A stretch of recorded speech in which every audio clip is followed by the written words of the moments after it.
Assalamualaikum warahmatullahi wabarakatuh. Perkenalkan saya Faisal Rizdianto dari UIN, Universitas Islam Negeri Salatiga. Pada kesempatan ini, I'd like to share my knowledge dealing with three sides of the literary world: authors, literary works, and readers. Jadi pada kesempatan ini, sebagai materi kuliah untuk mahasiswa saya, dan berkahnya untuk semua yang nonton di channel ini, saya akan menjelaskan tentang tiga sisi dunia sastra. Tiga sisi yang tidak bisa terpisahkan, yaitu pengarang atau the authors, kemudian karya sastra atau literary works, kemudian readers sebagai pembaca. Kemudian kita lihat pada gambar ini. Gambar ini mungkin complicated ya, tapi sebetulnya sederhana. Jadi yang namanya literary works, apakah itu poetry atau poems ya, puisi, apakah short story, cerita pendek, novel ya, novel, dan drama atau play, itu mesti ada authornya, ada pengarangnya gitu, ya. Nah, kalau puisi ada yang nulis, kalau short story ada pengarangnya, kalau drama ada screen makernya ya, ada orang yang membuatnya ya. Nah, kalau pertama pada sisi penulis ya, seorang penulis mesti mendapatkan inspiration, intuition, atau creative process. Each one has his or her own style and tone ya. Jadi setiap sastrawan itu unik dan mereka memiliki pengalaman-pengalaman yang tersendiri ya.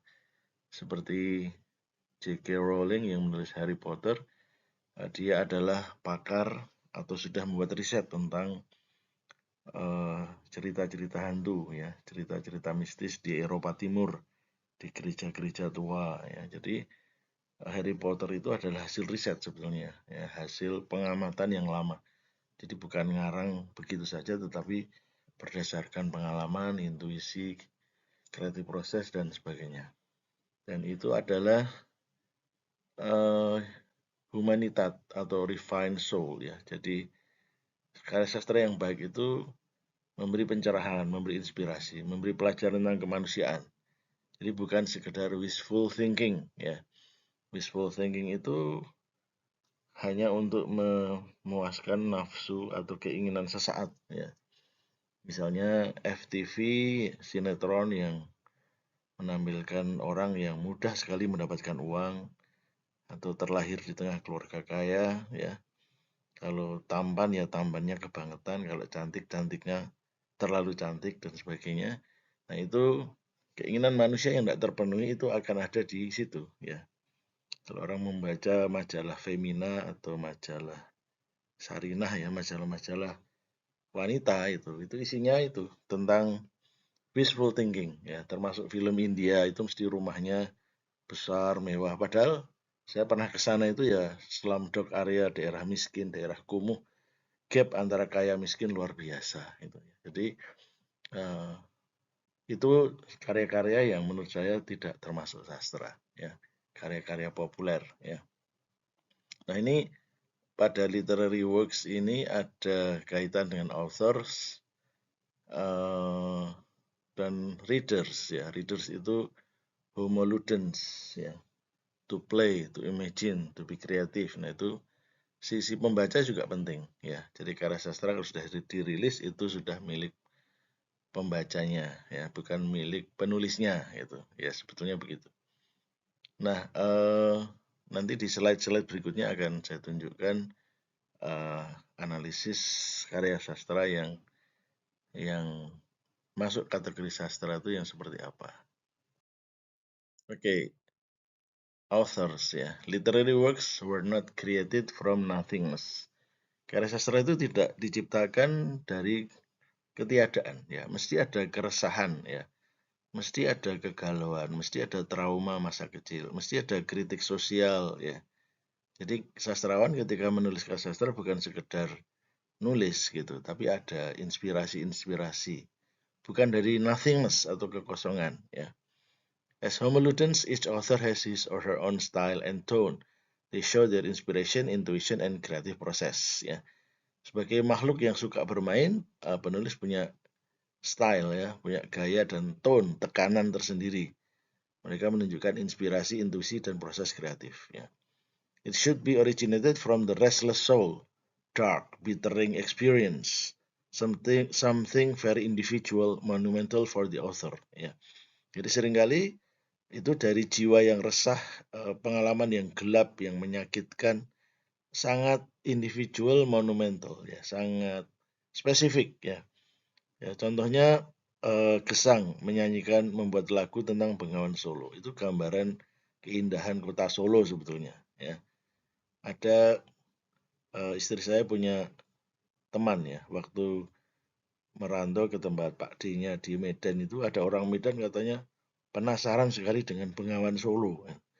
Ketika dia sampai di Solo katanya ini sungai apa, nggak ada indah-indahnya sama sekali ya.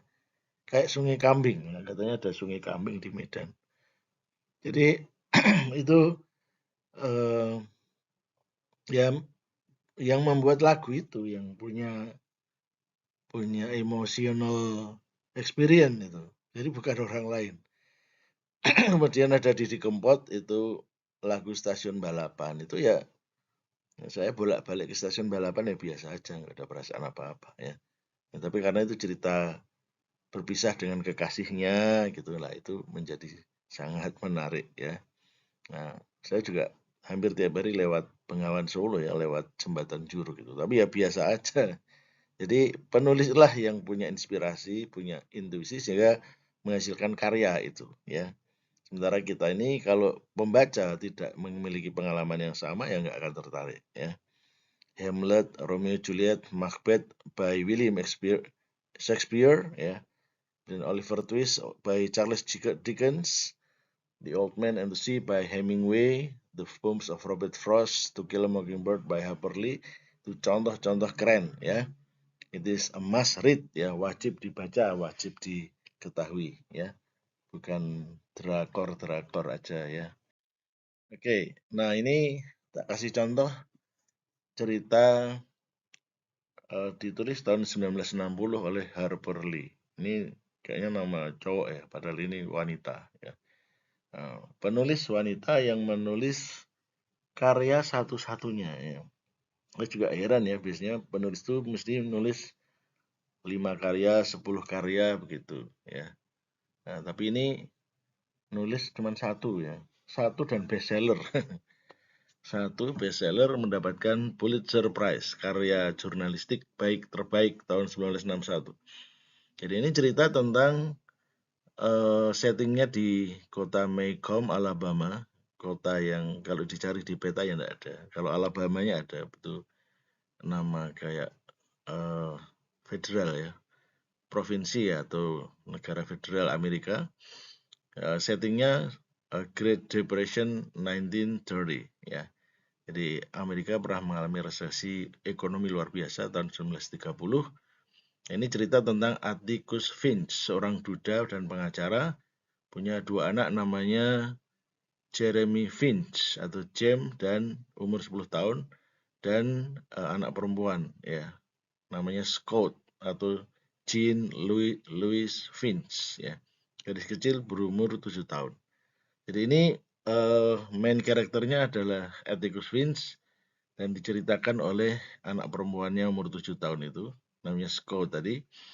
Jadi ini novel kemanusiaan bagaimana Atticus Finch seorang pengacara membela orang kulit hitam ya, namanya Tom Robinson, orang yang tidak bersalah dituduh memperkosa seorang wanita kulit putih ya. Dan Atticus Finch itu bermusuhan dengan masyarakat kulit putih yang menjadi sesama kulit putihnya gitu ya. Jadi ini cerita tentang bahwa prejudice, prasangka itu kadang membutakan mata hati seseorang ya. Jadi kenapa terjadi ketidakharmonisan di masyarakat karena orang selalu melihat secara stereotip ya. Kalau orang Cina itu pelit, orang Jawa pemalas ya, orang India pandai menipu. Nah, itu namanya stereotype yang a false general assumption ya. Asumsi-asumsi yang sebenarnya tidak bisa bahasa Jawanya dikepiah-uyah ya. Ini cerita yang katanya emas read after Bible bagi orang Kristen ya. Nah, buku kedua yang wajib dibaca setelah Injil bagi orang Kristen itu cerita ini ya. Kemudian cerita Oliver Twist. Ini ditulis oleh Charles Dickens. Charles Dickens itu sangat terkenal ya, banyak sekali novel-novelnya. Nah, salah satu yang menarik buat saya adalah Oliver Twist ini karena ini juga ada filmnya ya, sering diputar di televisi. Oliver Twist ini kisah seorang anak yatim ya, ibunya sudah meninggal dan dia tinggal di rumah yatim piatu. Dikelola oleh seorang wanita jahat ya, yang hanya mau ambil keuntungan dari anak-anak itu dengan bantuan pemerintah ya. Jadi orang LSM tapi jahat ya. Ya, jadi Oliver itu sering dipukul, sering dikasih makan yang tidak enak dan kurang jumlahnya. Dan Oliver itu paling sering menggalang teman-temannya untuk melawan ibu pemilik itu rumah yatim itu. Nah, akhirnya Oliver melarikan diri dari rumah yatim itu dan akhirnya bergabung dengan gerombolan copet ya. Gerombolan copet dipimpin oleh Fagin ya. Fagin ini adalah orang Yahudi ya. Jadi penjahat Yahudi ya. Dan ini adalah kritik terhadap Yahudi sebetulnya dan dikatakan karya sastra yang menyerang Yahudi sebagai antisemit ya. Jadi karya yang monumental menyerang Yahudi gitu. Jadi Yahudi digambarkan sebagai penjahat. Nah, ternyata nanti banyak sekali kisah-kisah heroik di situ, kisah pelarian Oliver hampir tertangkap polisi, bergabung dengan penjahat lagi dan sebagainya, sampai Oliver akhirnya ditemukan oleh orang kaya itu ya. Nah, ternyata orang kaya itu masih saudara sama ayahnya Oliver yang telah meninggal itu ya. Nah, jadi itu ceritanya happy ending akhirnya, tapi awal ceritanya itu begitu menyedihkan tentang kondisi anak-anak ya, anak-anak yang bekerja melampaui batas ya pada masa revolusi industri. Jadi Oliver Twist itu bercerita tentang ketimpangan-ketimpangan yang terjadi di Inggris, perbedaan kelas sosial yang luar biasa antara kaya dan miskin, pemodal dan pengusaha dan buruh ya. Itu kalau di short storiesnya Oscar Wilde itu Happy Prince ya. Nah, nanti bisa dibaca cerita Happy Prince tentang patung yang bisa berpikir ya.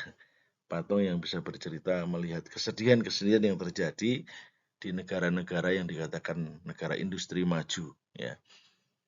Oke, seperti itu ya. Next cerita tentang The Old Man and the Sea by Hemingway. Ini cerita tentang seorang nelayan ya. Seorang nelayan yang suka mancing ya. Jadi dia ketemu ikan paus ya, ikan merlin atau apa ikan paus. Jadi ini sebetulnya novel filsafat ya. Jadi filsafat namanya eksistensialisme. Jadi sudah banyak skripsi tentang itu ya. Jadi eksistensialisme tentang keberadaan manusia dengan alam, dengan Tuhannya seperti apa. Dan ini sebenarnya cerita tentang orang ateis ya. Nah, ketika nelayan ini mancing, kemudian perahunya ditendang oleh ikan besar itu, jika dia tenggelam, dia berkata, "Wahai Tuhan, sebetulnya aku tidak percaya dengan Engkau, tapi jika Engkau memang ada, tolonglah saya." Ya. Bagi seorang teis, seorang beragama, ini merupakan pelecehan sebetulnya. Ya. Tapi kita juga harus bisa memahami bahwa di dunia ini banyak orang ateis sebetulnya. Ya. Di Eropa, Amerika itu banyak orang ateisnya. Ya. Jadi pemikiran orang ateis itu ya lucu tadi itu. Wahai Tuhan, jika kamu memang ada, tolonglah saya. Jadi dalam kondisi yang orang tenggelam mau mati ya di dalam tenggelam di lautan ya masih mengklaim ya, wahai Tuhan, jika Engkau ada. Nah, ini kalau suka dengan filsafat seneng ya, cerita-cerita kayak gini itu menarik ya. Oke, next yang ini sudah tahu semua, Harry Potter ya, J.K. Rowling. Nah, itu satu buku sampai 500 halaman ya. dan menjadi termasuk karya paling bestseller seluruh dunia itu ya. Jadi sebetulnya kalau anak kecil baca buku 500 halaman itu kan ya enggak tertarik ya. Tapi ada film dan sebagainya itu memang sangat imajinatif dan sangat rumit ceritanya itu. Ya, menarik sekali ya. Nah, ini masuk sastra atau enggak sebetulnya. Nah, ini menjadi bahan diskusi. Sebetulnya Harry Potter itu memberi pencerahan apa ya. Silahkan komen di bawah. Apakah cerita Harry Potter itu karya komersial atau karya sastra. Kalau karya sastra itu timeless ya, akan dibahas, diulas oleh ratusan ribuan literary critics atau kritikus sastra ya. Tapi kalau Harry Potter itu kan lebih ke karya ya, karya populer, karya yang fantastis ya, dan lebih ke merchandise-nya ya. Apa itu kayak misalnya Spider-Man atau Batman yang ada mainan-mainannya atau ada merchandise-nya dan sebagainya.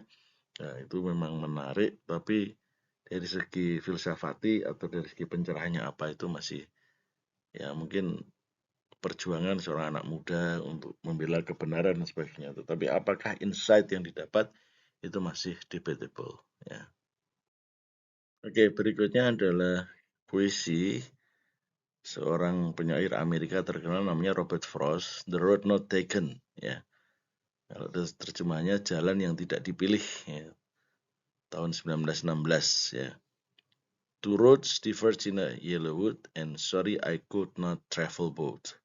And be one traveler, long I stood, and looked down one as far as I could, to where it bent in the undergrowth. Then took the other just as far, and having perhaps the better claim, because it was grassy and wanted wear. Though as for the passing there, had worn them really about the same. Ya, ya. Jadi ini cerita tentang orang yang berada pada dua pilihan ya. Dua jalan menyimpang di hutan kuning. Dan maaf aku tidak bisa mengambil keduanya. Jadi ketika orang itu membuat pilihan-pilihan, maka pilihan-pilihan itu harus dibuat itu.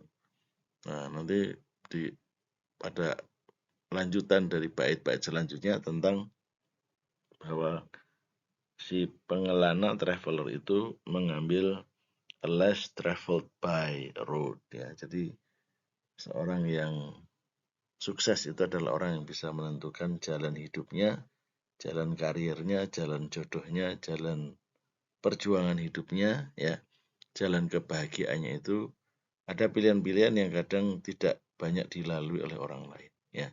Dan itulah bedanya kita ini dengan orang lain itu bedanya di situ, ya. Jadi setiap orang punya jalan kesuksesan sendiri-sendiri dan orang itu harus memilih, ya. Jadi ini cerita ini backgroundnya adalah Robert Frost memilih menjadi penyair ketika orang-orang di kampungnya ingin jadi petani, ya. Nah, padahal saya kira stereotip di Indonesia juga sama, penyair itu cenderung orang nggak punya uang, ya. Cenderung dianggap pengangguran, nggak jelas, ya, madesu, masa depan suram dan sebagainya. Ya, jadi ketika semuanya ingin jadi petani dan ada anak yang ingin jadi penyair itu suatu keunikan tersendiri. And both that morning equally lay in leaves no step had trodden black. Oh, I kept the first for another day. Yet knowing how way leads on to way, I doubted if I should ever come back. I shall be telling this with a sigh. Somewhere, ages and ages hence, two roads diverged in a wood, and I took the one less traveled by, and that has made all the difference. Nah, ini yang menarik ya. Aku akan mengatakan ini sambil menghela nafas. Di suatu tempat berabad-abad kelak, dua jalan bercabang di dalam hutan, dan aku mengambil jalan yang jarang dilalui. Dan hal itulah yang membuat semua perbedaan. Nah, gitu. Ya, jadi kalau orang berani mengambil resiko, mengambil jalan yang jarang dilalui, yaitu. Dan itulah yang membuat semua perbedaan. Jadi cobalah dalam hidup itu kita ini punya tujuan yang jelas itu. Nah, bukan ikut-ikutan dengan orang lain ya. Ketika orang itu orang Jawa terutama ya. Itu kalau orang buka warung seluler semuanya buka. Ketika orang itu jualan gelombang cinta, tanaman hias semuanya ikut-ikutan gitu. Ketika ada yang jual es teh jumbo, semuanya jual es teh jumbo. Nah, jadi kayak nggak punya saya ini, saya sukanya ini, nggak punya distingsi gitu loh. Ya, jadi ketika mengambil satu jalan, satu keputusan itu kadang hanya ikut-ikutan orang lain ya. Nah, saya ingin jadi guru, saya ingin jadi dosen, saya ingin jadi eh, pejabat publik. Nah, jadi pekerjaan-pekerjaan itu kadang-kadang bukan karena keinginan sendiri, tapi karena mengikut orang lain. Nah, ini tidak tepat sebetulnya, karena setiap orang punya jalan kesuksesan sendiri dan beranilah took the one less traveled by, and that has made all the difference.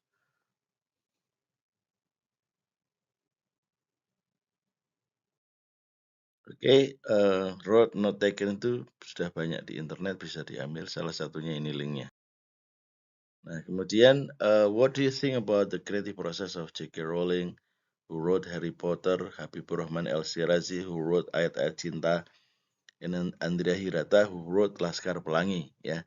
Jadi coba tulis komen di bawah tentang proses kreatif apa kira-kira itu. Jadi, tapi kita harus mengenal biografi penulisnya ya. Kalau Habibur Rahman El-Shirazi itu kan memang S3 di Mesir ya itu. Jadi yang diceritakan itu memang hal-hal yang dia alami gitu. Ya, pernah beliau bercerita tentang penjara di Mesir. Padahal belum pernah ke sana gitu. Itu ada kawan-kawannya yang protes. Belum pernah ke penjara Mesir kok bisa cerita lah kan kita bisa menggunakan data internet, bisa berimajinasi begitu. Jadi penulis itu sebenarnya kadang-kadang tidak harus sampai ke tempat-tempat itu, tapi punya imajinasi yang plausible atau logical buat pembacanya.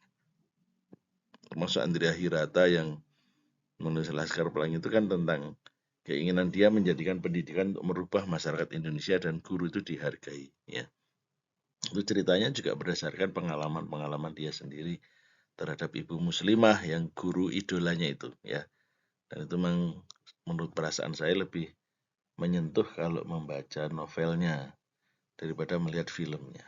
Jadi baru lihat bab 1 di buku itu sudah di novelnya sudah membuat kita menangis karena sekolah yang mau bubar karena muridnya itu targetnya 10 tapi hanya 9 dan datanglah anak laki-laki yang berkaki bentuknya X gitu ya. Ya luar biasa, cerita yang sangat menyentuh ya. Nah, kembali ke sini ya. Jadi literary works itu terkait dengan authors, tapi juga masuknya ke readers juga ya gitu.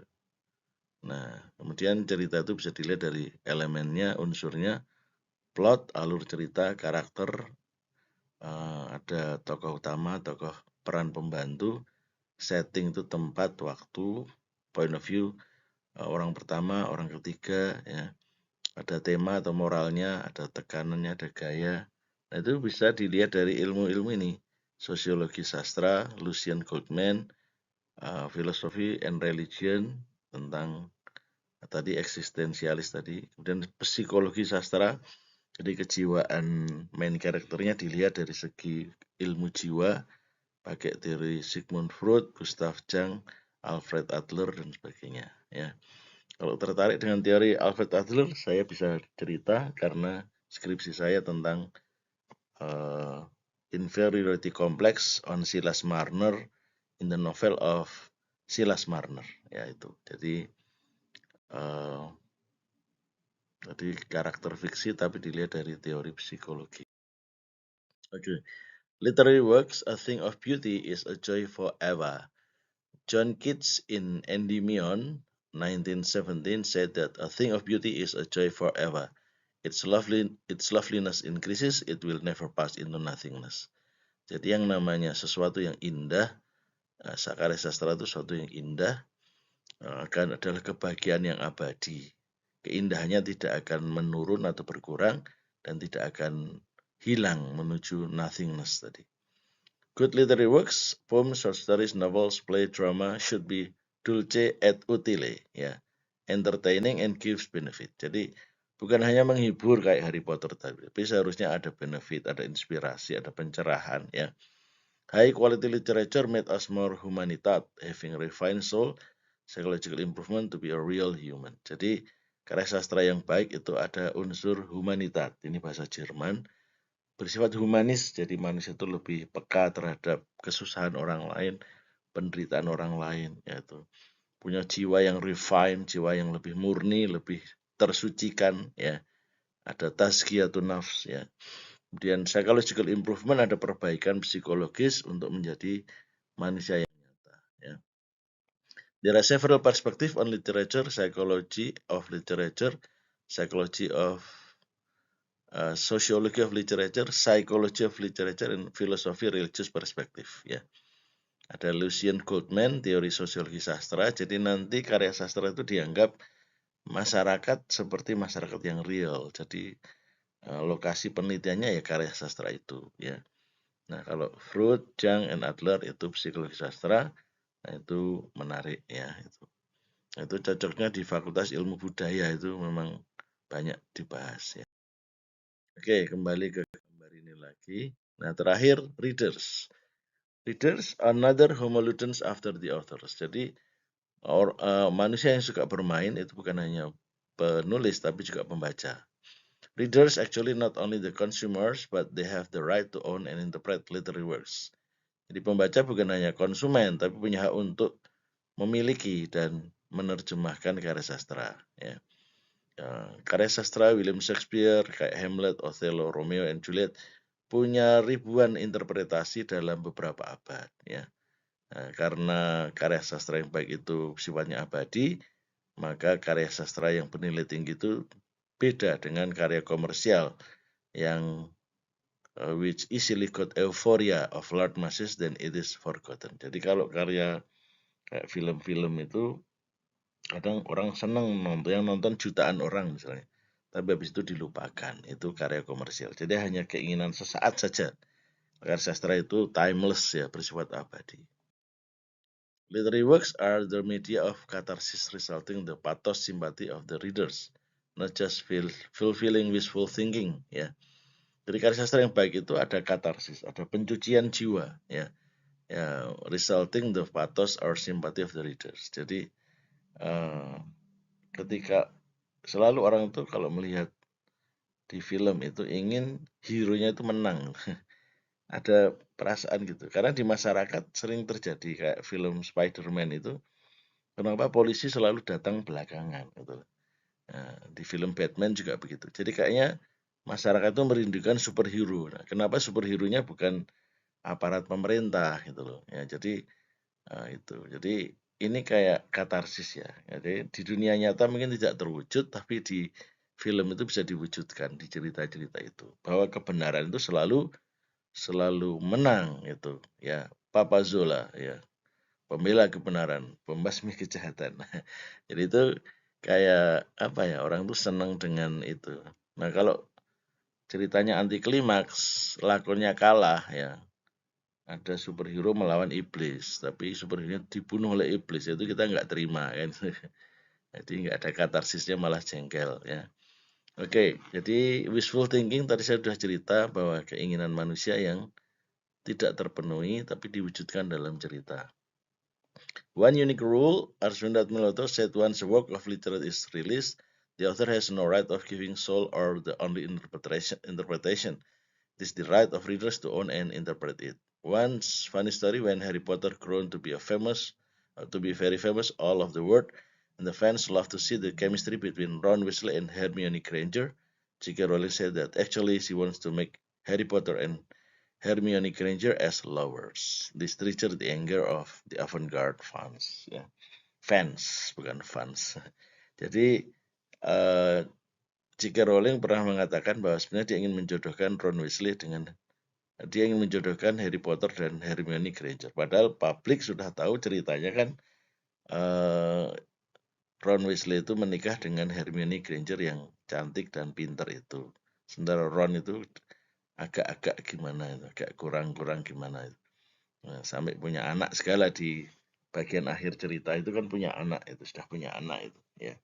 Nah, itu. Jadi itu membuat marah itu. Yang namanya cerita fiksi kok bisa membuat marah pembaca itu gimana itu. Jadi terlalu masuk orang itu dengan cerita itu, kayak sudah berjodoh baik antara Ron Weasley dan Hermione Granger, tapi jika Ron bilang, wah saya sebenarnya nggak pengen ceritanya mau saya ubah, itu nggak boleh. Ya karena itu tadi sudah dirilis, itu adalah haknya pembaca.